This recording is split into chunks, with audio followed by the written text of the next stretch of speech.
Chegando perto do filme do Castelo Infinito, continuaremos aqui com a nossa série de vídeos especiais, mas dessa vez com uma collab muito especial. Pra gente falar de personagens que são muito amados, mas não mereciam tanto assim em Demon Slayer, ou aqueles que às vezes mereciam um pouquinho mais de atenção, eu trouxe aqui o Seth pra falar comigo dos personagens mais superestimados e subestimados de Demon Slayer. Então, se apresenta pra gente, Seth. E aí, galera, beleza? Seth aqui, Gabi, brigadíssimo pelo convite. Estou nervoso porque a gente vai soltar muita farpa nesse vídeo. Ou vão odiar a gente no final, ou concordar muito. Vamos ver o que vai sair daqui, né? Tô curioso. Saudáveis.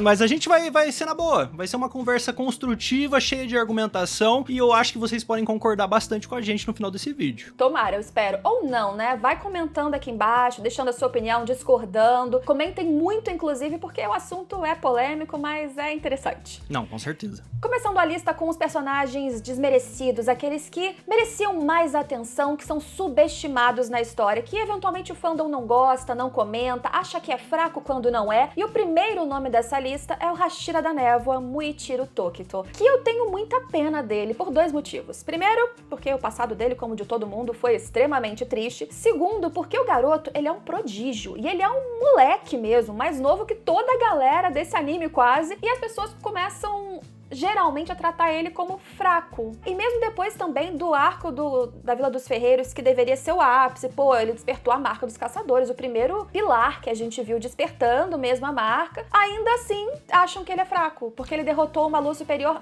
mas não era tão forte. Tudo com o Tokito eu vejo que é muito pro extremo, sabe? Eu acho que se a gente fosse falar qual é o principal defeito, né, do Tokito, eu acho que seria experiência. Mas não é por ele ter menos experiência do que os outros personagens que necessariamente ele é fraco ou qualquer coisa assim, até porque tem é o primeiro personagem a adquirir marca, então isso já é um baita ponto pra ele, e eu acho que o feito dele ter derrotado uma lua superior sozinho, que nem você falou, o Gyoko, isso já deixa ele num status muito maior. E ele foi o Hashira que se tornou um Hashira com 2 meses só de treinamento.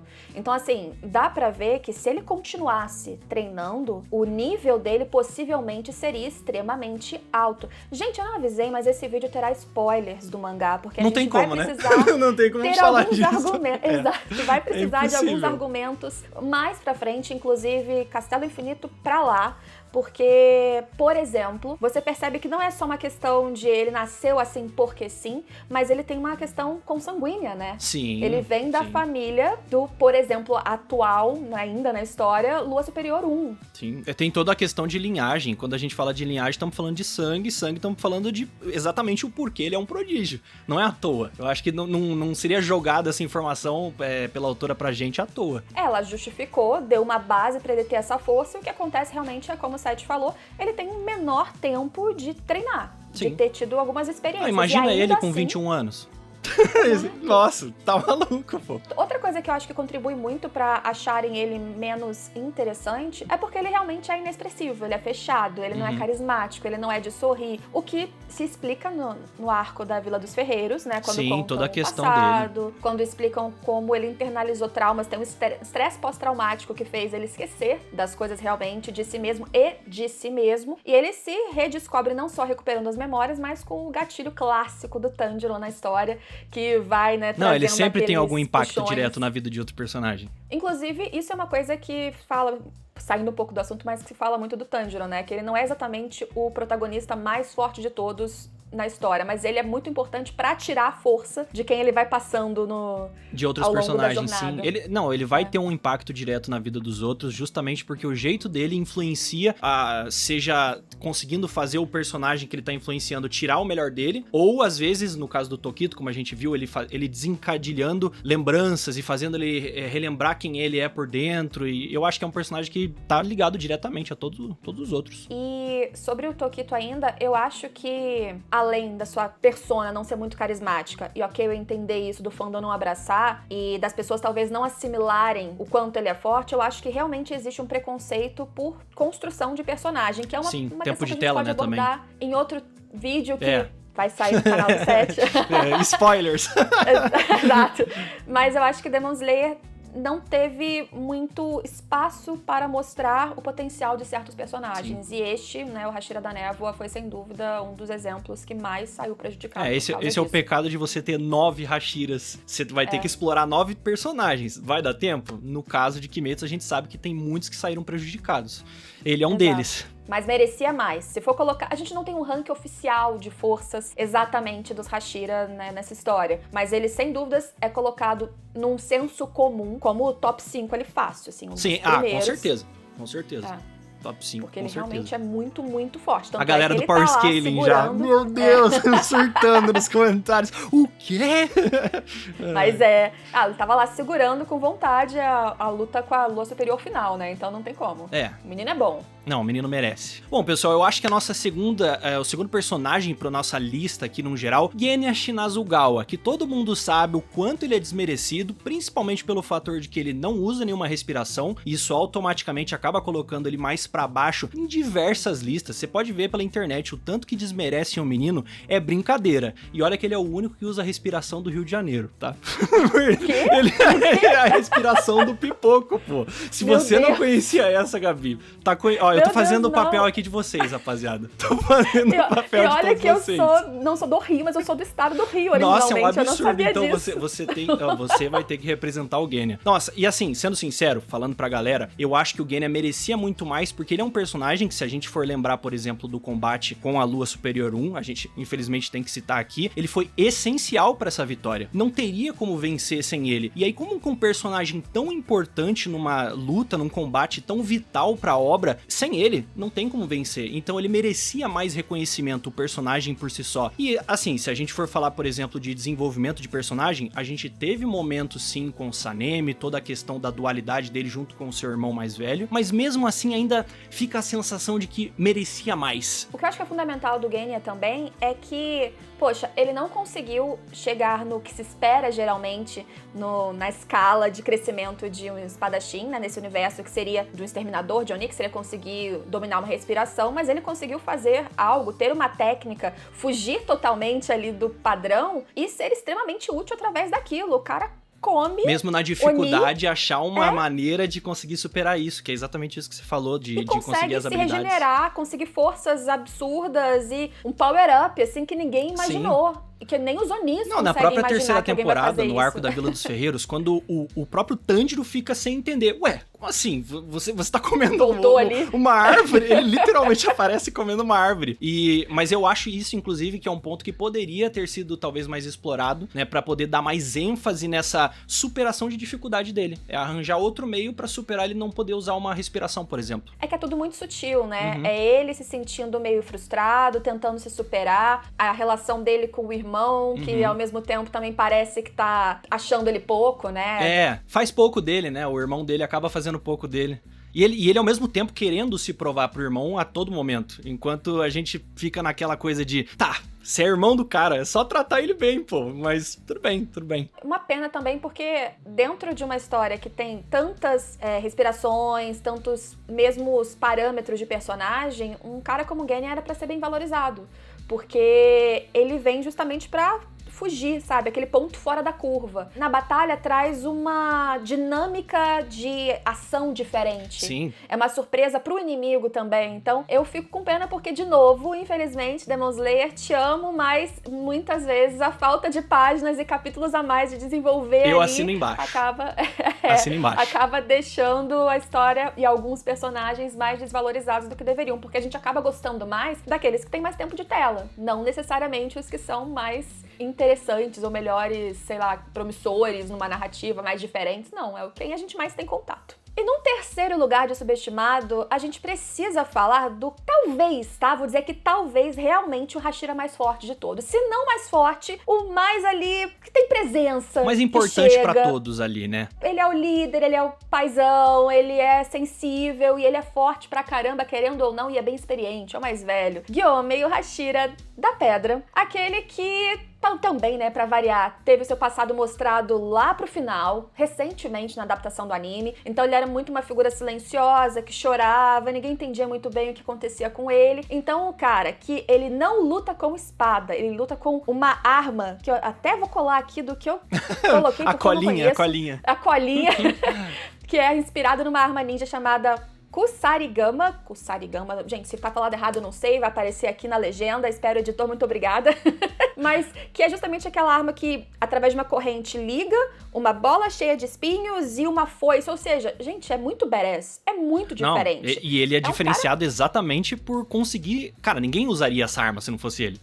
Exato. Só um cara como ele conseguiria usar uma arma como essa. E é um cara extremamente poderoso e ele é aquela figura toda musculosa, gigante, sensível, que dá aquele contraste de personalidade ao mesmo tempo, então também é alguém interessante em construção, é interessante em design, como a gente falou, no uso da arma, estereótipo de figura heróica em si, só que ele só aparece pro final. A gente tem um pedacinho dele a mais quando vem o arco do treinamento dos Hashira, e depois, é claro, quando a gente vai entrando no Castelo Infinito, que aí ele vai ter a participação dele, realmente poderosa, só que a gente tem alguns pequenos pedaços de como ele é um personagem importante que poderia ser mais interessante pra obra e pro fandom. Porque ele também é o cara que, quando o Oyakata-sama ele decide que vai fazer um plano, inclusive, de acabar consigo mesmo, pra atrair o Muzan, pra começar o golpe final contra os Onis, é o Gyomei que ele procura. Sim, é justamente o cara mais experiente possível pra poder liderar todo o resto. E maduro, porque era alguém que teria que entender o que estava acontecendo, os riscos, o perigo e a dor daquela missão e aceitar.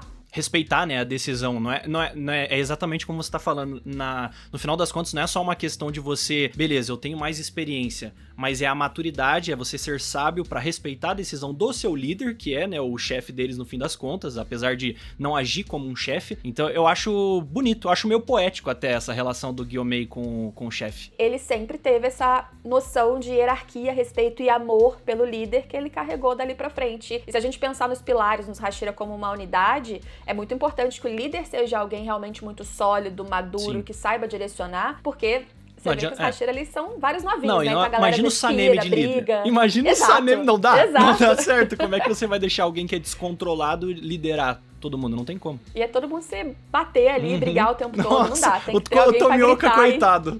Ia sofrer se o Sanemi fosse o líder. Merecia mais. Ainda vai ter seu destaque daqui a uns 2 filmes. Ele vai ser muito amado ainda, isso eu acho. Eu acho que entre ele, até o Genya talvez também, eu acho que os dois vão ganhar muito reconhecimento ainda. O Genya vai. O Genya vai mesmo.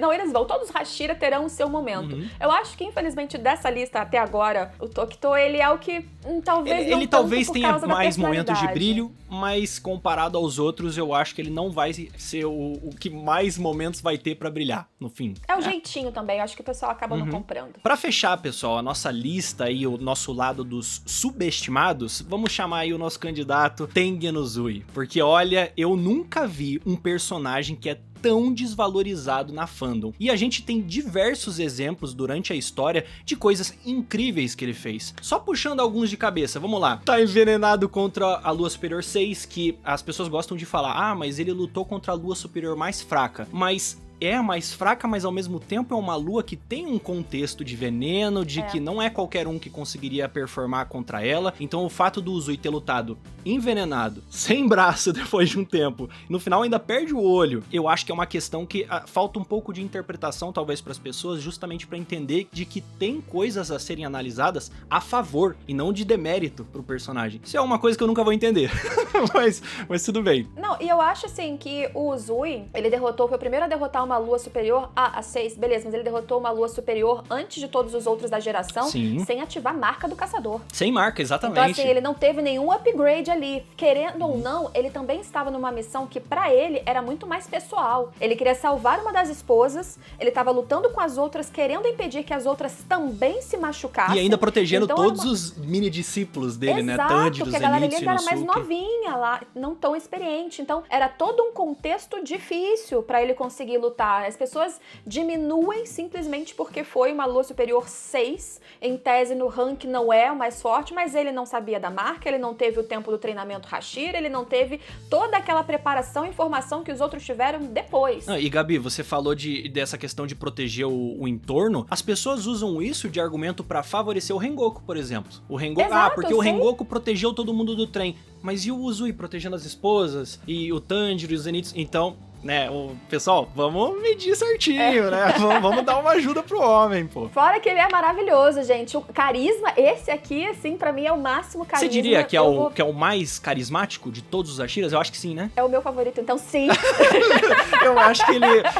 É o meu favorito? Não é o meu favorito. O meu é o Tomioka, que é literalmente isolado no canto, mas eu acho que ele é o rei do carisma, isso sem dúvida. No começo, o meu favorito era o Tomioka, mas porque é o estereótipo de personagem que eu sempre gosto. Mas aí quando vem o Uzui, essa coisa dele ser extravagante, assim, não dá. Vou dizer que ele não era meu favorito até a adaptação em anime.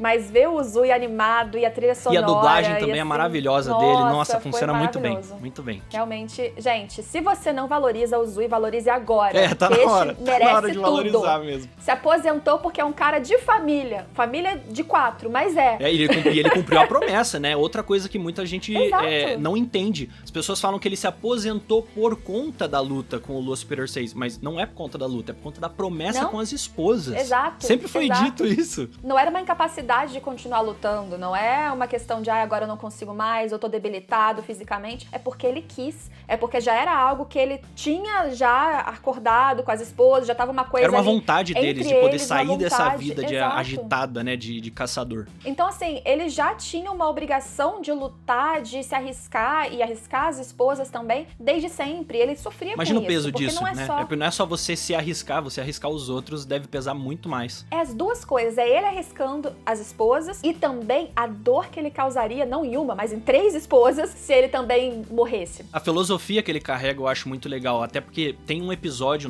no arco do Distrito do Entretenimento que o Uzui deixa claro, em primeiro lugar vem a vida de vocês. Então é ele deixando claro pra todo mundo, eu me importo mais com elas do que a própria missão, né, de caçar os Onis. Isso. Então, é isso, no final tava na nossa cara e tem muita gente que prefere não ver. É uma coisa até meio egoísta dele, dizer, olha, eu sei que estão precisando de mim, mas a minha família também está. Mas, ao mesmo tempo, é forte, é corajoso, é admirável. É humano, que ele no tem a fim, coragem né? de dizer. É humano, no fim das contas. Eu adoro ele, gente, ele merece tudo. O Zui merece tudo bom nessa lista. Só uma observação extra. De novo, pra quem é fissurado em rank de força, eu fico indignada que ficam colocando ele sempre em penúltimo. Não, isso é um absurdo. Isso é um absurdo, absurdo. Eu fico revoltada.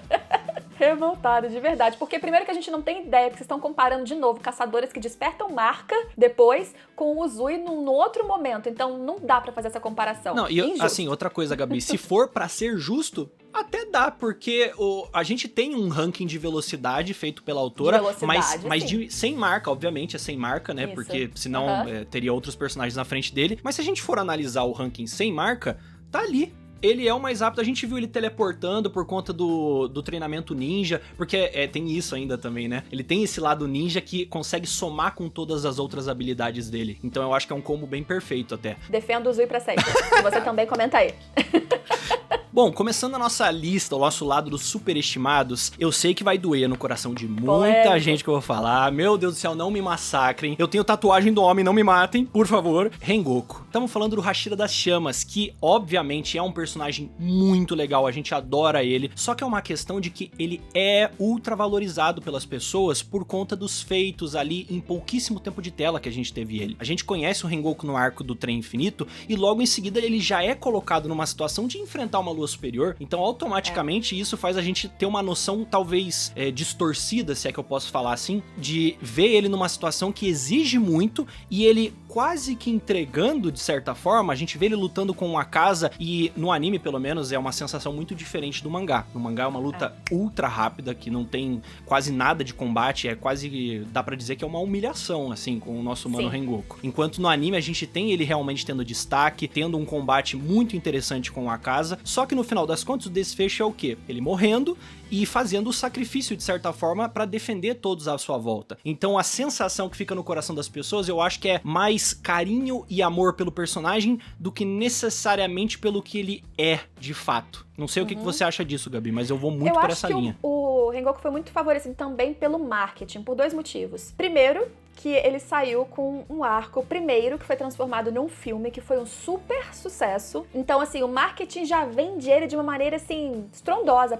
E também foi, tirando Shinobu, Tomioka, que a gente já tinha um contato, assim, antes. Foi nenhum Hashira tinha tido um destaque desse tamanho, que teve um grande destaque e tal. E ele é muito carismático. Ele é o cara do coração que dentro tem as chamas, o calor. Ele é uma versão de ser humano que muita gente gostaria de ser. O jeitão alegre com a vida, querendo ajudar os outros. Tem muito disso. Mas assim, de fato, ele acabou passando para as pessoas uma imagem de um personagem overpower que não necessariamente ele era. Primeiro, que os meninos, eles eram muito mais fracos também naquele ponto. Sim. Então existe uma diferença de poder que é relevante dele para um outro Hashira, né? Tu não tinha como ajudar tanto, por exemplo, como no arco do Distrito da Luz Vermelha. E tem o fato dele ter sido o primeiro a encontrar uma lua superior realmente. Não, isso causa um impacto muito expressivo. E a animação faz isso não só com ele, sejamos justos, mas a animação deu uma esticadinha a mais, então deixou a coisa um pouquinho mais emocionante. Não vou dizer equilibrada, mas parece menos uma humilhação, uma coisa tão rápida. Isso, a animação,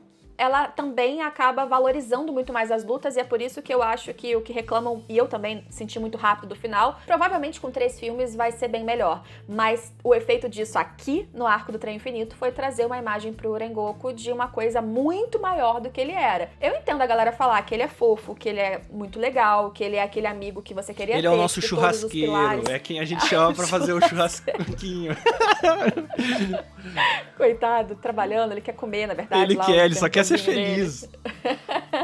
Mas e realmente, as pessoas às vezes acabam achando que Rengoku é um Hashira, ou seria muito mais incrível do que outros se ele estivesse ainda vivo no presente do mangá, e não necessariamente. Não. Tem gente que acha, fica com a impressão, pelo menos eu já vi muita gente na internet comentando, de que o Rengoku seria mais forte que o Gyomei. E tipo assim, a gente sabe que não é. A gente sabe, não é. Ele não seria também se ele tivesse ficado vivo. Mas é o combo, né? A personalidade do personagem, junto com os fatos do que aconteceu de encontrar uma lua superior, aí junta tudo e infla o personagem pra cima. Então eu acho que se ele tivesse talvez a personalidade do Tomioka, né, mais quietão, na dele, não sei se seria tão inflado assim o personagem. É porque ele ainda veio no arco de poucos elementos, poucos personagens e coisas envolvidas. E aí ele saiu num filme. E aí, gente, de novo, eu sei que vocês são, talvez, muito fervorosos no amor pelo Rengoku, mas vocês têm que entender que o poder do marketing,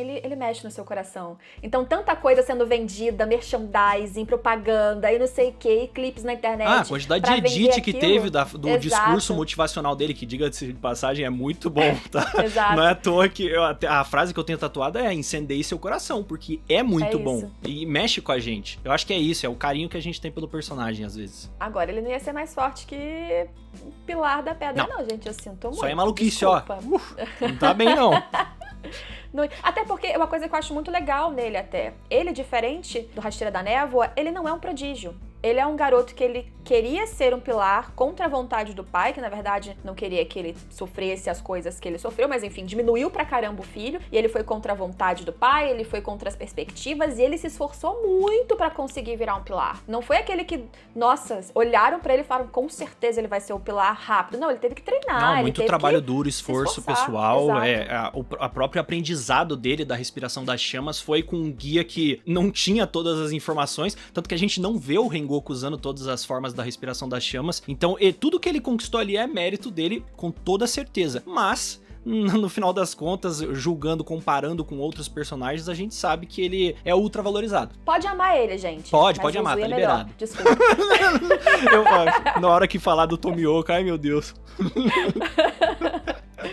Eu tô até um pouco nervosa nessa aqui, gente, porque se vocês estão nervosos, talvez, com raiva por causa do nome anterior, esse aqui, eu já começo me desculpando, tá bom? Me desculpa.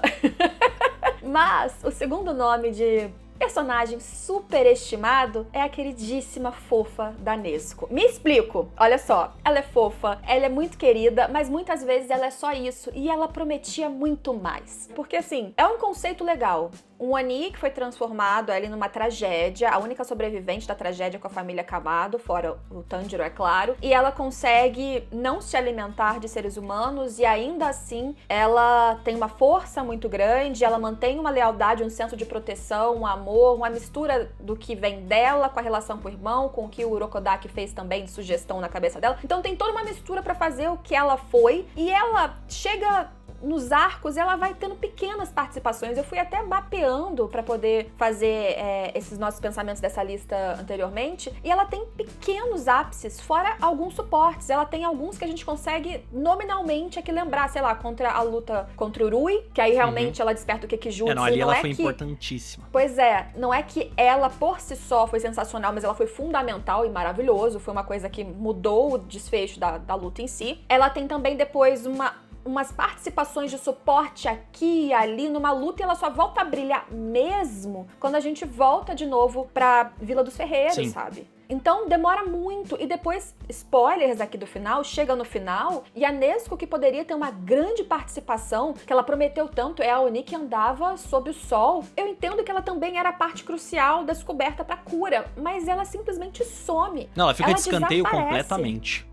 Ela parece até Então, que não existe mais o personagem por um momento da Pois é, obra. você fica assim, cadê ela? De repente aparece ela deitada em algum canto, assim, entendeu? Então, assim, eu entendo o propósito, eu entendo narrativamente o que foi feito, mas é até menos sobre a personagem em si, do que a personagem, ela não é interessante. Até tem quem critique que ela é muito usada como suporte emocional do Tanjiro, fofinha e tal, tem uma dinâmica às vezes com o Zenitsu, mas ela por si só não tem muita personalidade, já que ela não fala, já que ela não expressa nenhum sentimento muito complexo.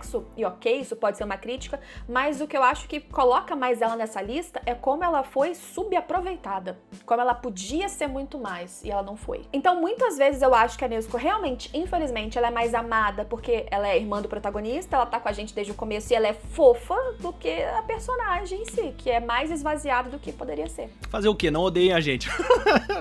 Não odeiem, por favor. Seguindo a nossa listinha aqui dos superestimados, a gente tem talvez um dos personagens mais amados por ser engraçado dessa obra Kimetsu no Yaiba, o Inosuke, nosso porcão, javali, que talvez até tenha muitas semelhanças com a Nezuko e o problema que ela sofre, que é justamente ela ser mais a máscara, né, do que é o personagem, de ser fofinha, o Inosuke engraçado, e sofrer do mesmo problema de falta de desenvolvimento. A gente não tem momentos pra poder entender mais o que se passa dentro da cabeça do Inosuke, de entender o que ele quer, de saber quais são as verdadeiras motivações, né, do personagem como um todo. A gente vê o que? Ele sendo engraçado, ele não conseguindo falar o nome do Tanjiro direito, ele implicando com o Zenitsu, mas e aí? Por que o Inosuke faz o que faz? Afinal de contas, ele só quer briga. Até mesmo se fosse algo simples, o motivo dele, que fosse mais explorado, né? A gente tem um pouco mais de camadas pro que é o personagem como um todo. Porque a gente só começa a ter talvez um vislumbre do que poderia ter sido mais à frente, quando a gente tem luta contra a Lua Superior 2 no Castelo Infinito, que aí a gente tem mais coisas pra dar camadas adicionais pra história do personagem. Só que até lá, o que a gente tem? A gente não tem nada. É literalmente só comédia. E, de novo, é um desperdício, porque você para pra pensar. Ele é um personagem que cresceu sem nenhum suporte emocional, de educação, de nada. E ele aprendeu uma respiração sozinho. Ele criou uma respiração a seu modo. Ele usa as espadas com aquelas fissuras, dentes, enfim, do seu jeito, porque tem a ver com o que ele cria, e ele vai utilizando o seu corpo e suas técnicas muito de maneira autodidata, e isso é muito legal. É difícil de falar porque eu amo o Inosuke, também é um dos meus personagens favoritos, mesmo assim, tem várias horas que ele aparece na história que eu falo, é isso, melhor aparição do episódio, mas é porque ele é o humor, ele é o alívio cômico, e aí a gente acaba gostando muito dele por causa desse humor. A história em si podia tratar dele muito melhor, ele podia ter sido valorizado de outras maneiras, e ele também sofre do problema de passado explicado no final da história. Só nos 45 do segundo tempo eles decidem mostrar alguma coisa dele. Nossa, eu acho inclusive que ele funciona tão bem como comédia, porque é muito mais fácil você ver as pessoas elogiando o Inosuke do que o Zenitsu, porque o Zenitsu no começo quase todo mundo odeia o Zenitsu no início da história. Muita gente odeia até hoje, então, viu? Exatamente. E o Inosuke não. Agora. É verdade. Ó, vem coisa boa por aí, meu Deus do céu. O Inosuke eu acho que ainda tem o brilho de poder ser valorizado enfatizado pelas pessoas desde o início, só que aí as pessoas ficam ali, esperando e esperando ter algum desenvolvimento do personagem como um todo, e não tem. Fica por isso mesmo. É só uma máscara, no fim. E ele literalmente, porque ele usa máscara. Boa, não tinha pensado nisso. E aí a gente coloca ele nesse momento aqui de super valorizado, né? Mas porque realmente a gente gosta mais dele pela casca. Pelo que ele traz de risadas. Porque, infelizmente, pra construção de personagem em si, ele é um dos que foi prejudicado. Mas assim, gente, amo ele. De verdade. Não odeiem. Se odiar, odeio com respeito. Lembrei agora, a gente fala que falta um pouco mais de conteúdo pro Inosuke no próprio mangá, nas curiosidades, entre quadrinhos, capítulos extras, essas coisas. Se não me falha a memória, a galera pode até comentar aí, deixar certinho pra gente a informação, tem momento do Inosuke bebê, ele com a máscara de javali bebê interagindo com outros humanos, e isso não tá no anime. Poderia estar tranquilamente no próprio mangá mesmo, no conteúdo original, e eu acho que traria muito mais uma sensação de que, pô, eu conheço melhor esse personagem agora do que antes. Não é assim, né? Infelizmente fica aí a crítica. E mesmo quando ele faz umas coisas que são sensacionais, sei lá, de conseguir mexer na a estrutura corporal, do corpo, sim. Na estrutura e tal, isso vem muito mais como alívio cômico do que como realmente força. Então, às vezes, eu acho que ninguém percebe, nem a história dá valor pro quanto ele poderia ser realmente muito mais útil e forte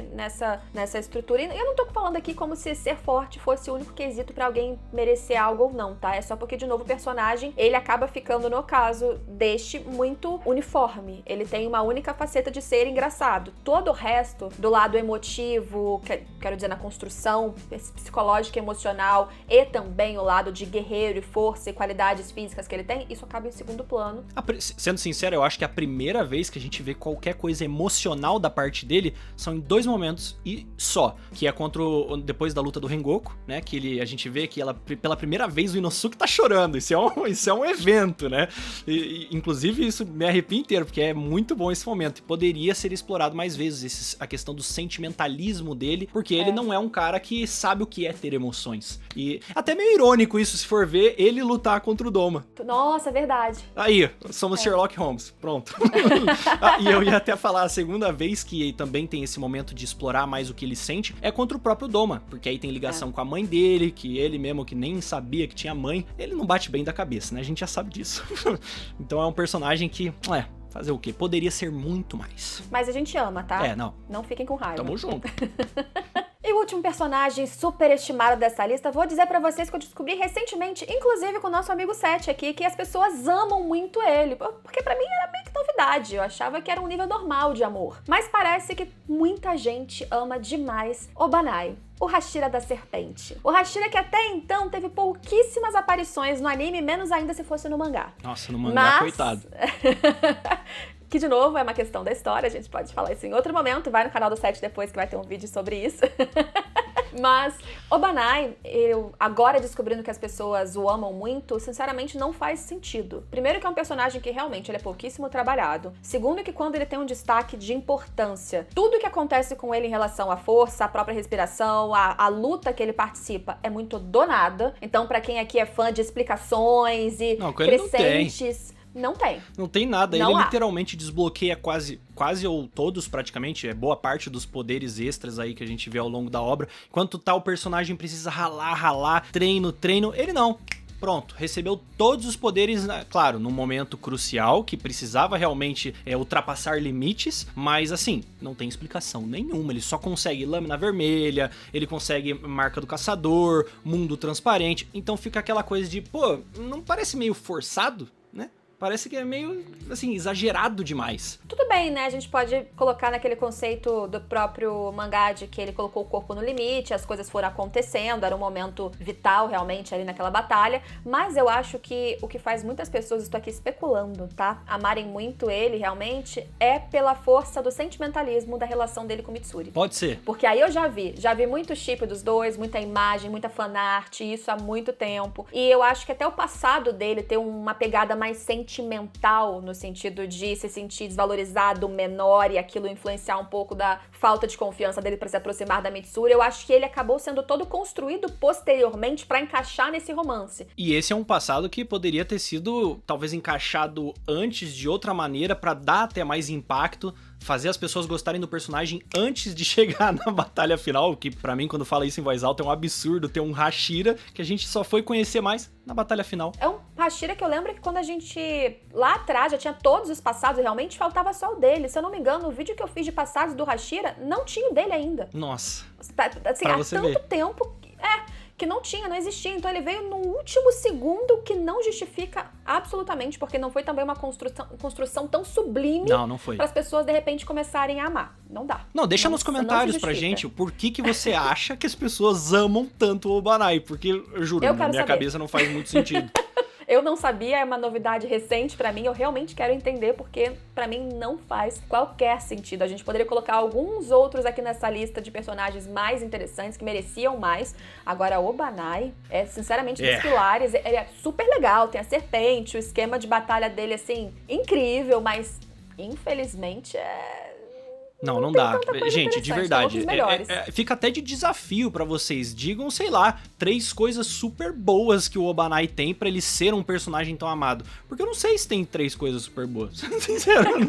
Eu não sei, não. Isso que é... O Obanai com problemas de insegurança, chega o Seth e fala, eu não sei nem se ele tem 3 coisas boas na vida Eu não dele. poderia ser o terapeuta dele.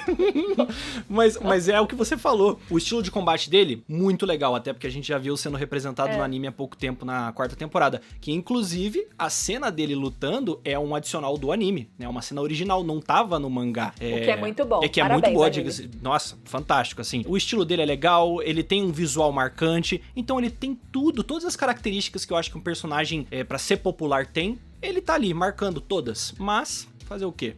Entra no mesmo problema dos outros. Pra ser justa, galera, tirando um ou outro ponto, eu acho que grande parte desses problemas poderiam ser solucionados se tivéssemos mais capítulos, mais páginas e mais tempos. E eu acho que isso é um dos temas importantes pra gente discutir no vídeo que vai sair também no canal do Seth. Então, Seth, muito obrigada pela participação. Eu que agradeço o convite, vídeo. Fiquei honrado de estar aqui. Imagina, eu que tô muito feliz com você aqui, com a gente discutindo sobre Demon Slayer, pertinho de Castelo Infinito ou depois, dependendo de quando você está vendo esse vídeo. Espero que vocês saiam deste vídeo aqui também não ofendidos, decepcionados, É tudo uma brincadeira. Mas uma discussão saudável. No final é um desenho que a gente gosta muito. E façam a lista de vocês, discordando tudo se quiser, os mais subestimados, os mais que mereciam muito mais ou aqueles que mereciam menos. Assim, faz a lista de vocês, tá tudo bem? E a gente concorda em discordar, se for o caso aqui, todo mundo feliz. E aproveitando Castelo Infinito chegando no cinema daqui a pouco, a gente se vê em todos os próximos vídeos, inclusive, ó, link na descrição, depois vai direto pro canal do Seth ver o vídeo de lá também. Tchau, gente!